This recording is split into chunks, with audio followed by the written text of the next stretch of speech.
മോനെ, സാർ, ഇവനുണ്ടല്ലോ ഈ ഫിലിപ്പ്, ചെറുപ്പത്തിൽ ഞങ്ങൾ ഒരുമിച്ച് കിടന്നുറങ്ങാറ്. ഉറങ്ങുന്നതിന് മുമ്പ് അവന് കഥകൾ കേൾക്കണം. ഞാൻ പറഞ്ഞു കൊടുക്കും. കള്ളൻ്റെയും പോലീസിൻ്റെയും കഥയാണ് അവന് ഏറ്റവും ഇഷ്ടം. അതിൽ അവൻ പോലീസും ഞാൻ കള്ളനും. കഥയിൽ എന്നെ പിടിച്ചു കഴിഞ്ഞാൽ അവൻ പറയും, ഇപ്പം ഈ ചായം പോയിക്കും, അടുത്ത കഥയിൽ ഞാൻ പിടിച്ചോളാം. കഥയിൽ എന്നും അവൻ പോലീസായിരുന്നു, ഞാൻ കള്ളൻ.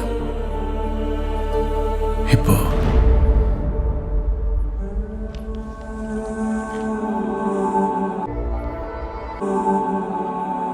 അവൻ കള്ളനോ കൊലപാതകയോ മദ്യപാനിയോ ഒക്കെ ആയിക്കോട്ടെ, പക്ഷേ എനിക്ക് ഈ ലോകത്ത് സ്വന്തമെന്ന് പറയാൻ മാത്രമേ ഉള്ളൂ.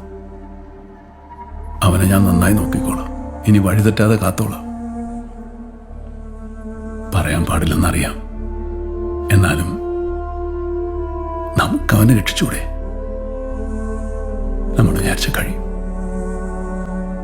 സോറി സാർ, സാറിനെ പോലൊരു ഓഫീസർ ഇങ്ങനെ ചോദിക്കാൻ പാടില്ലായിരുന്നു.